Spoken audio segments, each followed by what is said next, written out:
The council chamber stretched wide like an arena.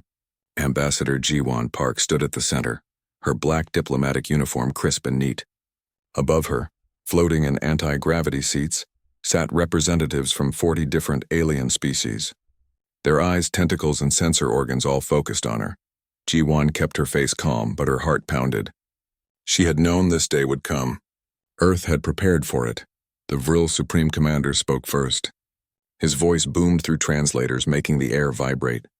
Humans, your time of freedom ends today. The Galactic Council has made a decision. Ji-won bowed slightly, respectfully.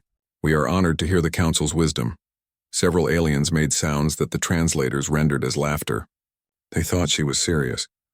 They always did, the Vril Commander continued. Earth will surrender 70% of all resources. Your military will disband. Your ships will be scrapped. You will accept Vril protection. You have 30 days. Silence filled the massive chamber. Ji-won could feel the weight of the moment pressing down on her shoulders. May I ask? She said quietly. What happens if we refuse? More laughter echoed through the chamber. A Krill representative, its scales glittering under the lights, spoke up. Refuse, little human, you cannot refuse. We have 6,000 warships. You have barely 300. We have conquered 400 star systems. You have 14 colonies. We have seen your weapons, added a Thon delegate, its gas-filled body pulsing with colors. Primitive, crude. You use chemical propulsion. You still rely on kinetic weapons. Your shields fail under sustained fire. Ji-won nodded slowly. Everything they said was true. At least it appeared to be true based on what Earth had shown them.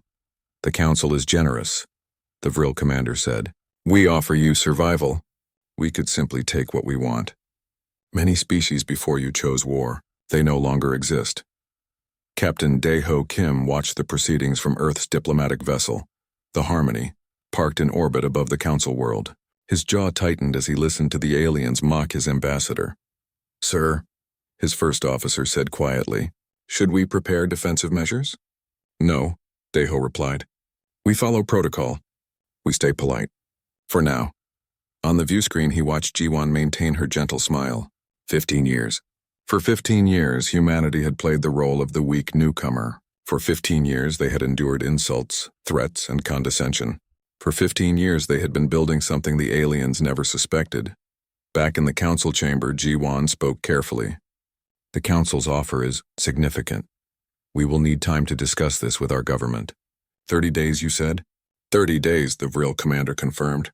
Then we come for our answer. Choose wisely, human. The galaxy has no patience for the stubborn. Ji-won bowed again. We understand. May I return to my ship to send the message to Earth? The council dismissed her with waves and gestures that clearly showed they thought the matter was settled. As Ji-won walked through the long corridor back to the docking bay, she allowed herself a small smile. They had no idea what was coming. Counselor Hyojin Lee waited for her inside the Harmony's secure briefing room. Hyojin looked like a simple diplomatic aide, but she was actually one of Earth's top military intelligence officers. They bought it, Ji-won said as the door sealed behind her. Every word. They think we're helpless. Good, Hyojin replied. She pulled up a holographic display showing ship positions throughout the galaxy. Admiral Sungmin reports the hidden fleet is ready. Dr. Yuna says all weapon systems are operational. General Bora has ground forces prepared on 17 worlds. Dae-ho entered the room, his face serious. I just received confirmation from Earth Command. The message was simple. Protocol courtesy is suspended. The three of them stood in silence for a moment.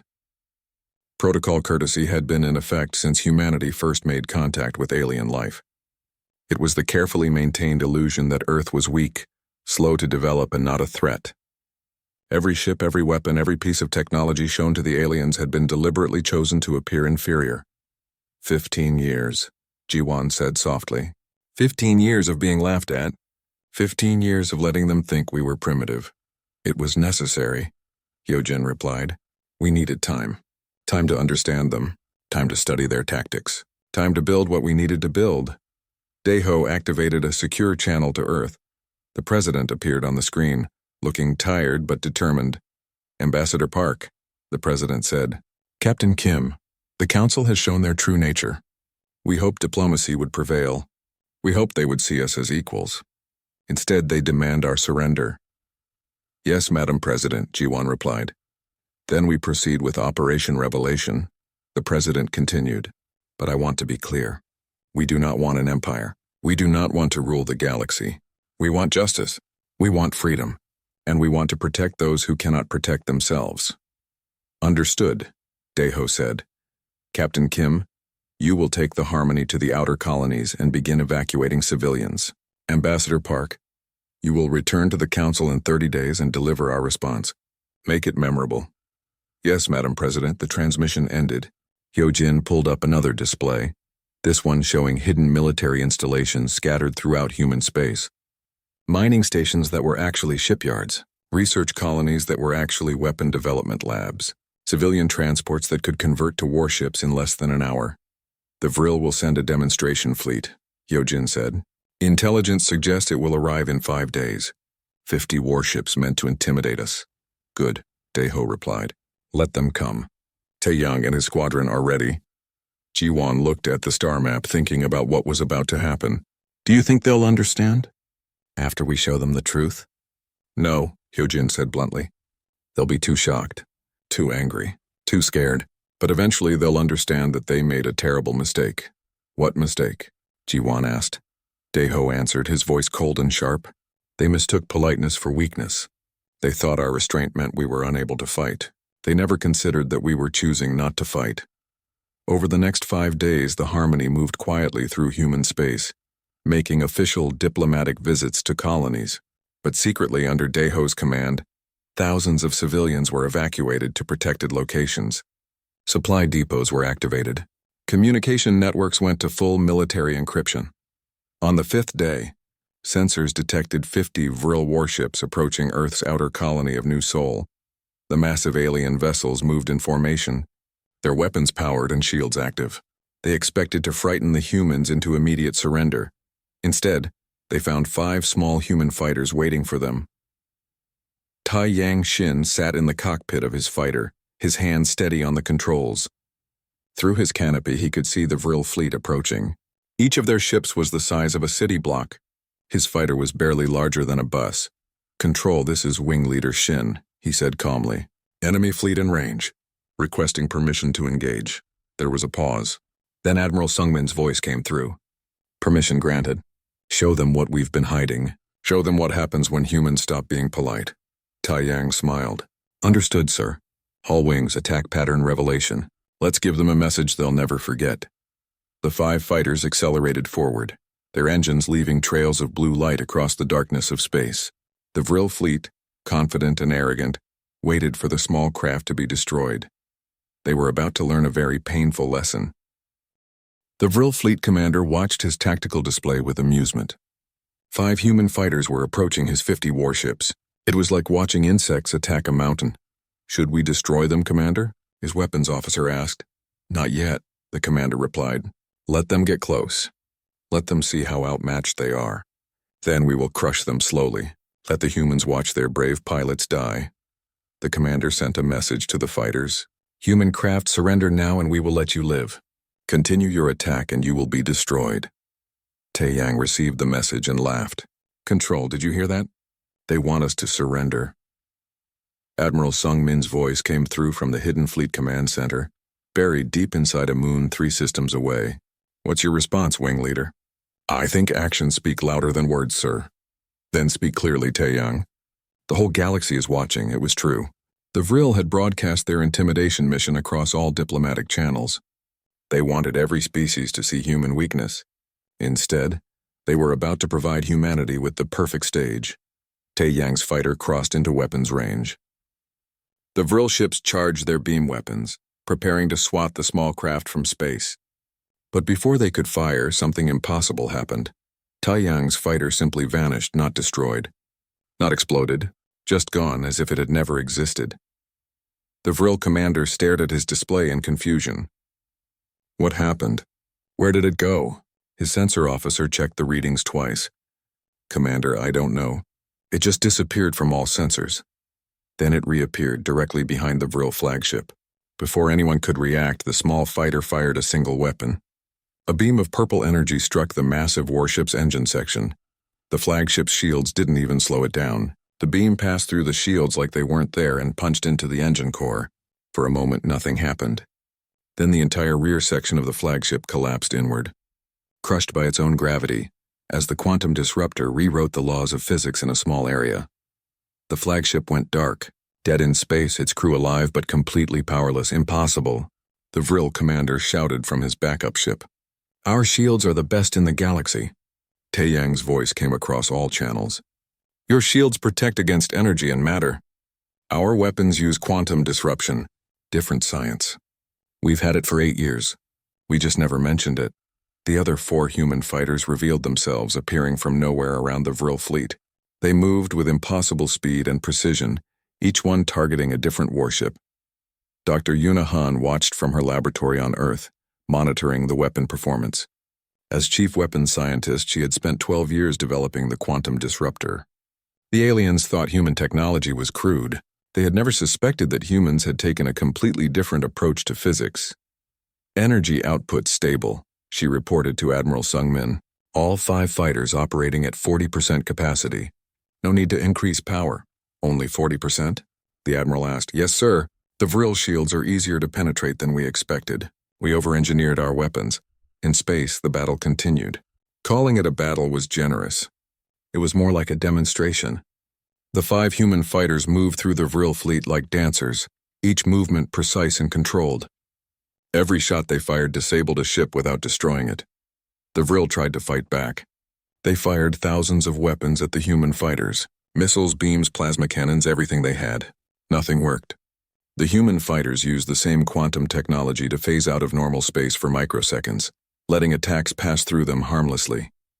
4 minutes into the engagement, 20 Vril ships were disabled. The remaining 30 tried to retreat.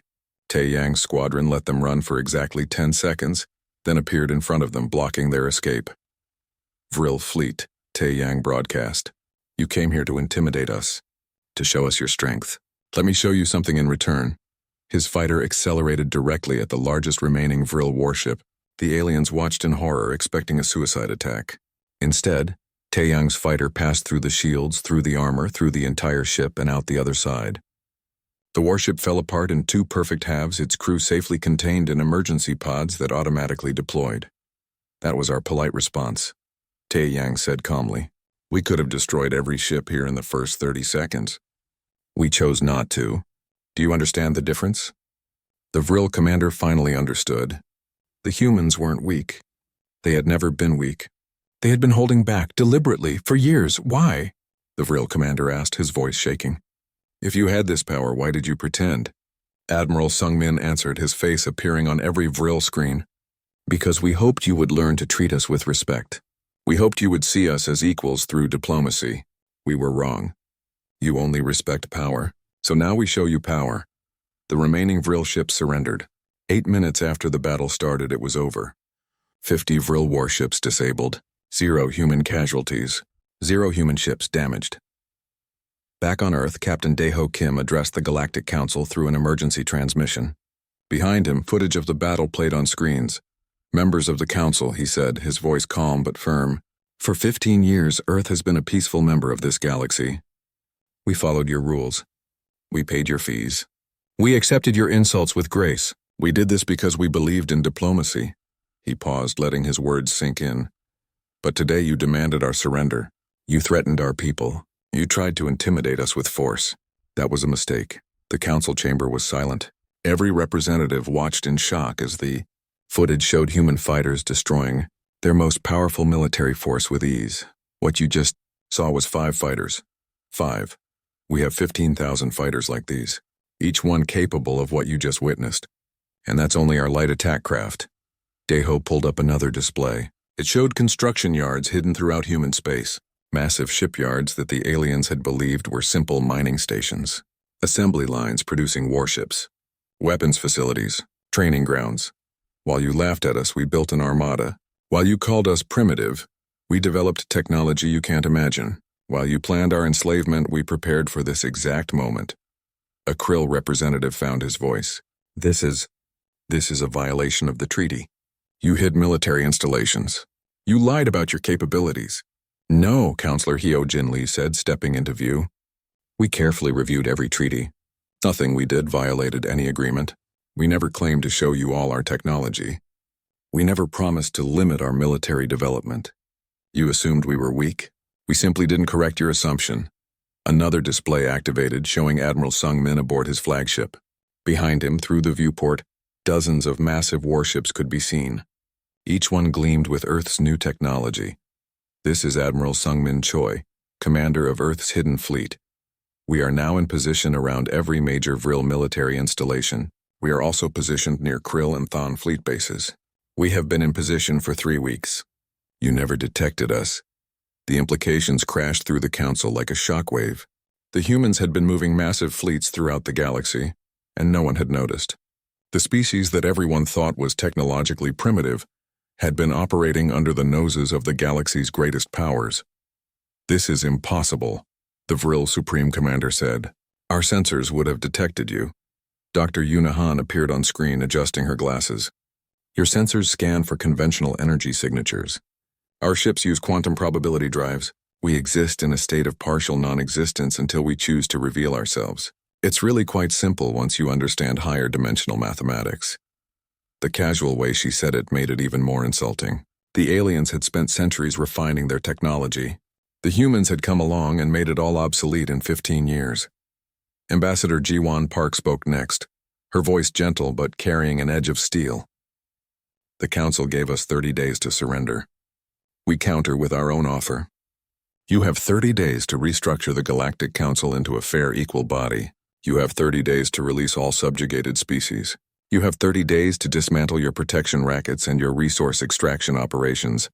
And if we refuse, the Vril commander asked. Then we stop being polite, Ji-won replied. And trust me when I say this. You really don't want to see what happens when humanity stops being polite. 3 major powers refused to accept Earth's ultimatum. The Vril hegemony, still proud despite their humiliation. The Krill ascendancy, opportunistic and greedy. The Thon collective, bound by tradition and unable to imagine a galaxy where they weren't in control. They formed an alliance. They called it the United Defense Front, but everyone knew what it really was. 3 empires joining together to crush the upstart humans before humanity could challenge their authority further. They assembled the largest military force in recorded galactic history. 2,000 warships, 5 million soldiers, weapons that could crack planets. They positioned their fleet at the edge of human space and sent a final message. Humans, the message began, you have shown impressive technology, but you are still just one species, one world. We are hundreds of worlds, thousands of star systems, trillions of citizens. Stand down now, or we will destroy Earth itself. The message reached Earth Command, where Admiral Sung-min Choi sat in his command chair, reading the threat carefully. Around him, his staff waited for orders. Impressive fleet, he said calmly. 2,000 ships. They must have pulled vessels from across the galaxy to assemble this force. Yes, sir, his tactical officer replied. Our intelligence suggests they've left many systems undermanned to create this show of strength. Sung-min smiled. How convenient. What's our response? 47 ships are ready to intercept, sir. The rest of the fleet is moving into position at the undermanned systems as you ordered. Good. Lieutenant Jae-wook Moon and his teams. Boarding shuttles prepared. They're ready for your signal. General Bo-Ra Kang appeared on the communication screen from her command ship. Her ground forces had been preparing for this moment for months. Admiral, my people are ready. Just say the word. Soon, General. Let's deal with this fleet first. Then you can liberate those oppressed worlds. Sung-min stood up and straightened his uniform. Open a channel to the enemy fleet. Let's talk to them. The 3 alien commanders appeared on the screen together. The Vril Supreme Commander in the center, the Krill War Master on the left, the Thon Harmony Speaker on the right. They expected to see fear in the human admiral's eyes. Instead, they saw only cold calculation. Gentlemen, Sung-min said pleasantly, that's quite an impressive fleet you've assembled. 2,000 ships. Must have taken weeks to organize. Surrender now, human, the Vril commander demanded. We will accept nothing less than total capitulation. I have a question first, Sung-min replied. When you assembled this fleet, pulling ships from across your territories, did you consider what we might do while you were focused here? The alien commanders looked at each other, confused. What do you mean? I mean, Sungmin said, his voice hardening, that while you built this fleet to intimidate us, we've been moving our forces into position at your poorly defended homeworlds. Did you really think we wouldn't notice the opportunity? The Vril commander's face changed color. You're bluffing. Our sensors would have detected any human fleet movements. Your sensors, Dr. Yunahan said, appearing on another screen, couldn't detect us when we were right next to you. Why would they detect us now? The alien commanders scrambled to contact their home systems. What they discovered made their blood run cold. Human ships were in orbit around 17 major worlds. Not attacking, just waiting. This is hostage-taking, the Krill War Master shouted. No, Sungmin corrected. This is strategy. You wanted to threaten Earth, we're simply showing you what a real threat looks like. Now let's discuss your surrender. Our surrender? The Thon speaker asked, its colors shifting to confused patterns. You have 47 ships. We have 2,000. Yes, Sungmin agreed, and in about 4 hours you'll have none. Would you like to know why I'm so confident? He didn't wait for an answer. Instead, he signaled Captain Daeho Kim, who was commanding the human fleet. The 47 Earth vessels moved forward to meet the alien armada. The battle began exactly as the aliens expected. Their 2,000 ships opened fire with every weapon they had. The space between the fleets lit up with energy beams, missiles, and plasma charges. It was a wall of destruction that should have vaporized the human ships instantly. Should have. Instead, the human vessels activated their quantum phase shields. The weapons passed through the Earth ships as if they weren't there. Then the human ships returned fire. What happened next would be studied by military academies for centuries. The Earth vessels split into smaller formations, each group targeting specific sections of the enemy fleet. They moved with perfect coordination, each ship knowing exactly where the others would be. Taiyang Xin led fighter squadrons from his carrier ship. His fighters appeared inside the alien formations, firing their quantum disruptors at point-blank range. Enemy ships collapsed from the inside, their structural integrity destroyed by the manipulation of fundamental forces. But the fighters weren't trying to destroy the enemy. They were trying to disable them. Every shot was carefully calculated to knock out engines, weapons, and shields while leaving life support intact. Why aren't they destroying us? A Krill officer asked his captain as his ship went dark around him. He got his answer when Lieutenant Jae-wook Moon's boarding teams arrived. The human soldiers appeared on the disabled ships wearing advanced armor that let them phase through walls. They moved through the alien vessels with practiced efficiency, not killing anyone, just taking control. In 30 minutes, Lieutenant Jae-wook's teams had captured 15 flagship vessels. The alien commanders watched in horror as their own admirals became prisoners without a shot being fired. The human ships used another weapon the aliens had never seen: gravitational wells. They created localized gravity fields that pulled enemy ships off course, sending them crashing into each other or spinning out of control. Captain Daeho coordinated the attack from his command ship, watching the tactical display with satisfaction. All units maintain discipline. Disable, don't destroy. We're here to make a point, not commit genocide. 2 hours into the battle, the alien fleet was in complete disarray. Half their ships were disabled. A quarter were under human control. The rest were trying desperately to retreat, but the Earth vessels blocked every escape route. Admiral Sungmin opened a channel to the alien commanders. Surrender now, and no more ships will be disabled. Continue fighting, and we'll keep going until every single vessel is taken. The Vril commander's pride finally broke. How is this possible? We had 2,000 ships. You had 2,000 ships designed to fight other ships like yours, Sungmin explained patiently. We designed our ships to fight your ship specifically. We've been studying your tactics, your weapons, your weaknesses for 15 years. Every engagement, every skirmish, every border patrol we observed, we learned. We adapted. We prepared. Counselor Hyojin Lee appeared on the communication screen. Did you really think we spent 15 years being insulted and didn't plan for this? Every time you called us primitive, we took notes. Every time you mocked our technology, we studied yours. Every time you threatened us, we prepared a counter. The alien fleet surrendered 4 hours after the battle began. Not a single human ship was lost. Not a single human soldier died. The aliens had lost 80% of their fleet, all captured or disabled. But the real shock came next. General Borakang's ground forces simultaneously struck at 12 oppressed worlds. These were planets that the three empires had conquered centuries ago, whose people had cried out for help for generations. General Bo-Ra's forces appeared on these worlds like avenging angels. They didn't invade. They liberated. They brought weapons to local resistance fighters. They provided air support to rebel forces. They shielded civilian populations from orbital bombardment.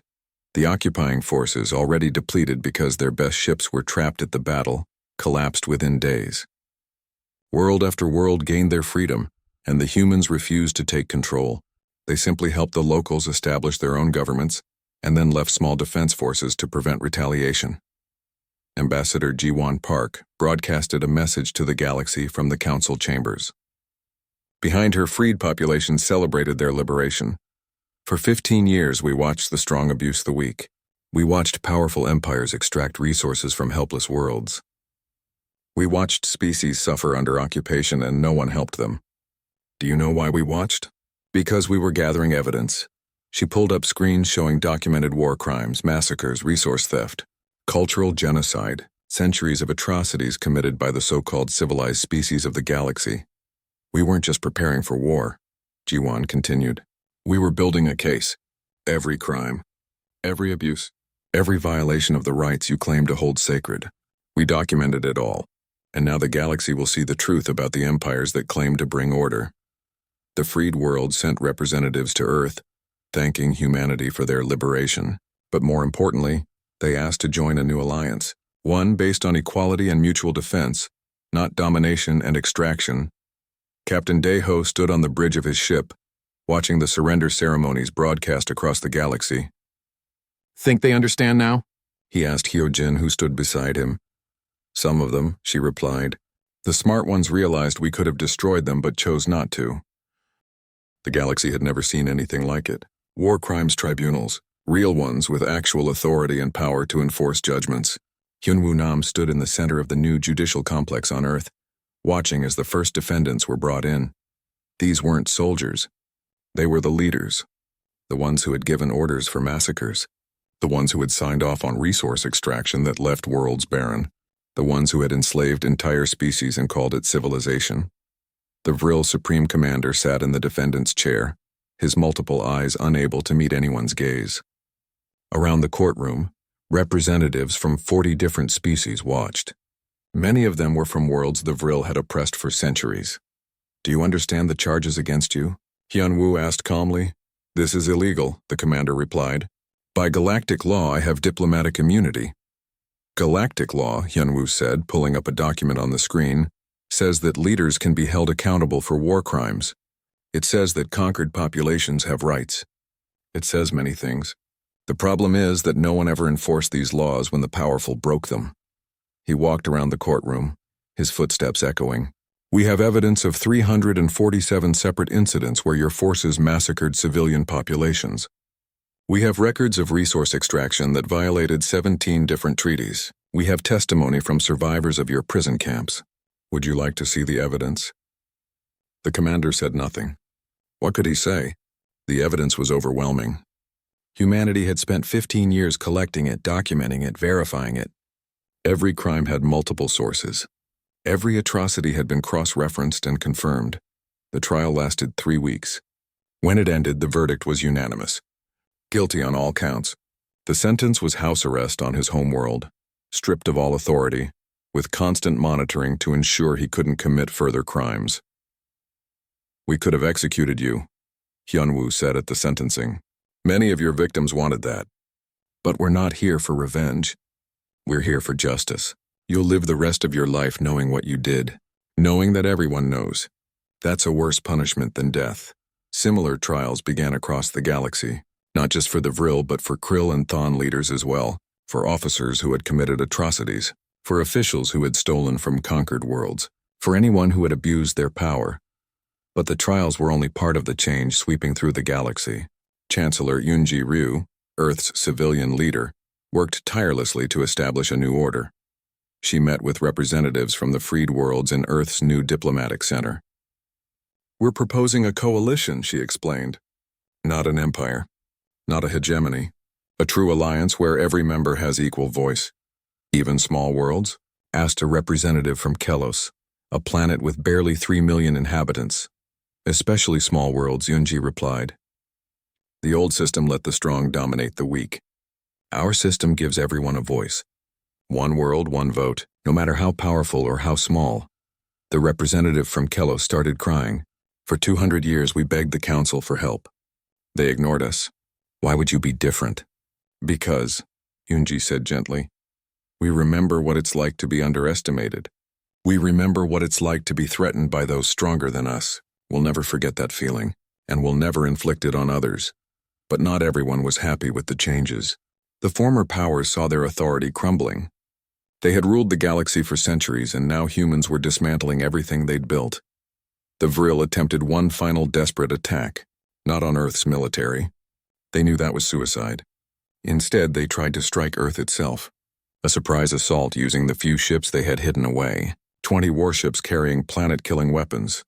They jumped into Earth's solar system expecting to catch the humans off guard. Instead, they discovered that Earth had the most sophisticated planetary defense system ever created. Admiral Sungmin watched from Mars Station as the Vril ships appeared. They never learn, do they? The defense grid activated automatically. Thousands of satellites surrounding Earth, each one carrying quantum disruptors. The Vril ships tried to fire their planet killers, but the weapons simply failed. The disruptors didn't destroy the missiles. They made them cease to exist on a quantum level. Then the counterattack began. Not from ships. From the planet itself, Earth launched interceptors that tore the Vril vessels apart before they could retreat. The entire attack lasted 6 minutes. Take prisoners, Sungmin ordered. I want to know who authorized this attack. The captured Vril officers revealed a conspiracy. A group of former leaders trying to reclaim power. They had hoped that if they destroyed Earth, the other humans would be too shocked and grieving to maintain control. They would have their empire back. They were wrong about that too. Captain Daeho Kim addressed the galaxy after the attack. His face was tired, but his voice was firm. Some of you are wondering if we'll seek revenge. If we'll punish entire species for the actions of a few leaders. The answer is no. We know the difference between leaders and people. Between governments and populations. He paused, looking directly into the camera. But let me be absolutely clear. Anyone who attacks innocent people, whether human or alien, will face justice. We've shown we can defeat your fleets. We've shown we can take your capitals. We've shown we can defend our home. The question isn't whether we can stop you. The question is whether you're smart enough to stop yourselves. The conspiracy members were arrested and tried. The trials revealed something shocking. The conspiracy had included members from multiple species. They had been planning to destroy Earth and blame it on a different faction, hoping to start a war that would return power to the old order. Counselor Hyo-Jin Lee presented the evidence to the new Galactic Coalition. This is why the old system failed. It wasn't just one species. It was a network of powerful individuals who benefited from chaos and conflict. They didn't want peace. They wanted control. The revelation changed everything. Species that had been ready to defend their former leaders now saw them for what they really were. Not patriots defending their people, but criminals defending their power. Captain Sua Kwan led the humanitarian missions that followed. Her fleet of hospital ships and supply vessels traveled to worlds devastated by the recent conflicts and by centuries of oppression. On Telmar, a world strip-mined by the Krill, she oversaw the delivery of terraforming equipment. It'll take decades to restore your world, she told the local leaders. But we'll help you do it. No payment required, no strings attached. Why? They asked. What do you gain from this? We gain allies, Sua replied simply. We gain friends. We gain a galaxy where people help each other instead of exploiting each other. That's worth more than any resource. But the most shocking revelation came from Admiral Sungmin during a classified briefing to Earth's government. He stood before a holographic display showing the entire galaxy. For 15 years, he said, we've been running the most extensive intelligence operation in human history. Every diplomatic ship was a spy platform. Every trade vessel carried sensors. Every colony was an observation post. He highlighted locations across the map. Thousands of them. We know the location of every military installation of every major power. We know their supply lines, their communication networks, their emergency protocols. We have infiltrated their computer systems. We have agents in their governments. We know everything. Chancellor Yunji stared at the display. Everything? Everything, Sungmin confirmed. We even know things they don't know about themselves. Hidden weapons, secret treaties, plans they never implemented but still have on file. If we wanted to, we could cripple every major military in the galaxy without firing a shot. But we won't, Yoonji said firmly. No, Sungmin agreed. We won't. Because that would make us what we fought against. But they need to know we could. They need to understand that the only reason they still have sovereignty is because we choose to let them have it. Ji-won Park entered the briefing room.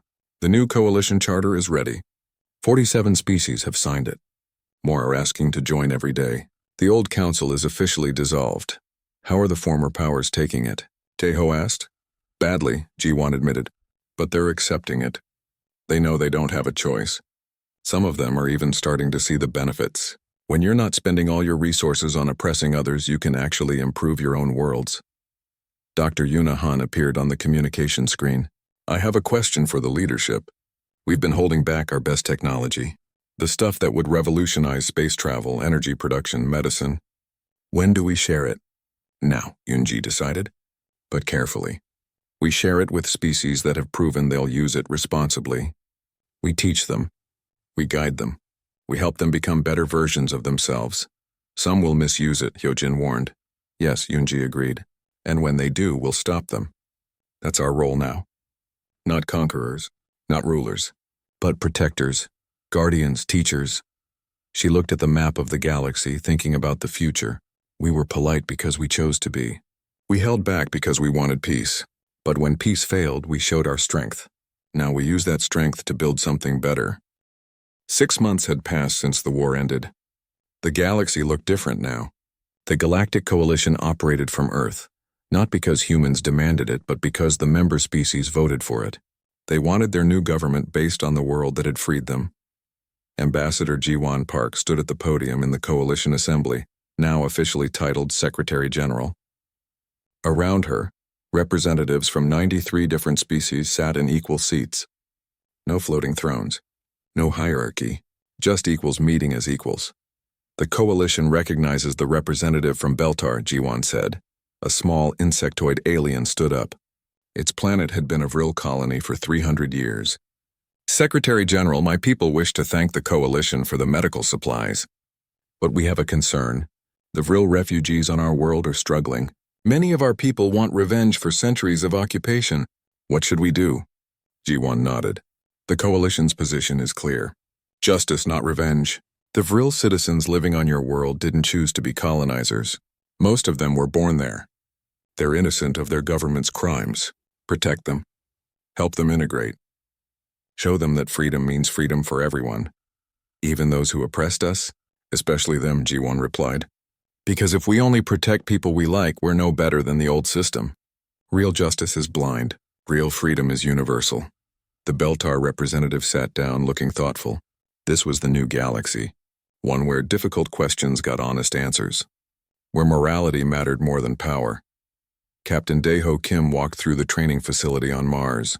Here, pilots from dozens of species learned to fly human spacecraft. Not to create slave armies, to create a real defense force. Taeyang Shin was instructing a class of mixed-species cadets. Speed isn't about going fast, he explained. It's about knowing when to be slow. A patient pilot beats a fast one every time. A young Krill cadet raised a claw. Instructor, is it true you destroyed 50 ships with just 5 fighters? We disabled 50 ships, Taeyang corrected. There's a difference. We had the power to destroy them. We chose not to. That's the most important lesson you'll learn here. Power without wisdom is just violence. Daeho smiled. The humans were teaching the next generation of coalition defenders. Not human tactics. Not human aggression. But human restraint combined with human capability. Dr. Yuna Han's research station hosted scientists from across the galaxy. She was teaching them the principles of quantum mechanics that had made Earth's technology so superior. The key, she explained to a room full of alien researchers, is understanding that observation affects reality at the quantum level. Your species spent centuries trying to prevent that interference. We learned to use it, a Thon scientist pulsed with confusion. But our greatest minds said that was impossible. Your greatest minds, Dr. Yuna replied gently, were limited by their assumptions.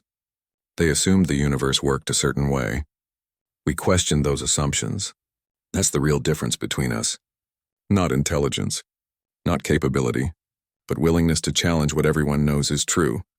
She pulled up a holographic equation. In 6 months, you'll understand this. In a year, you'll be developing your own quantum applications. In 5 years, your technology will rival ours. We're not keeping secrets. We're sharing everything. Because a galaxy where everyone has access to knowledge is safer than a galaxy where one species hoards it. General Bo-Ra Kang stood on the surface of Drakkar, a world that had been liberated from Krill occupation.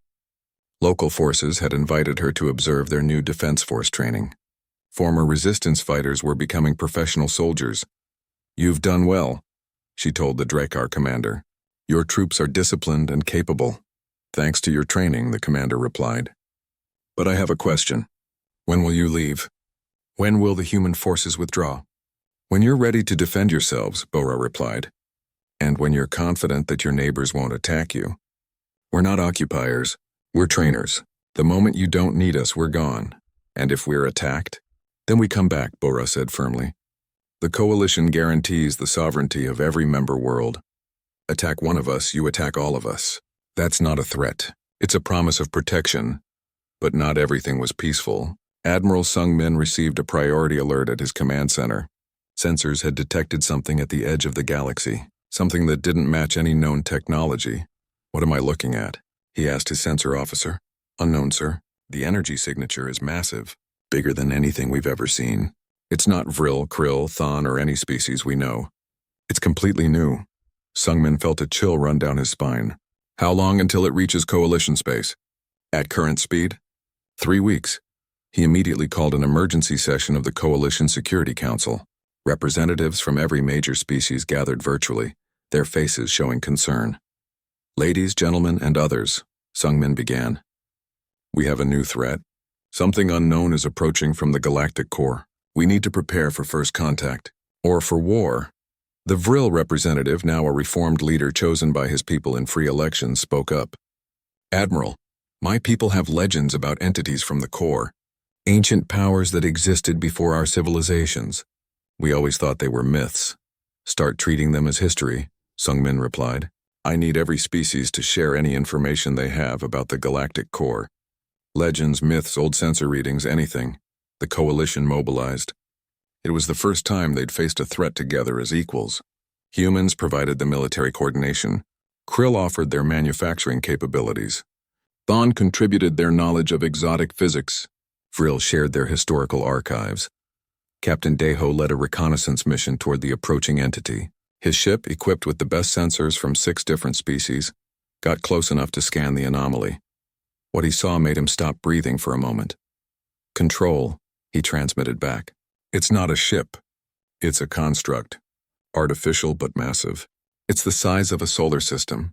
And it's heading directly toward the most populated region of the galaxy." "Hostile?" Admiral Sungmin asked. "Unknown. But, sir, there's something else.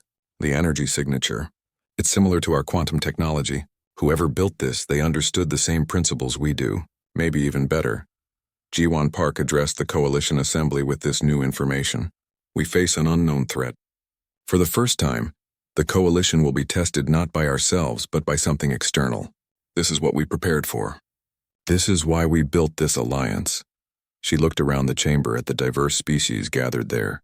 6 months ago, many of you were enemies.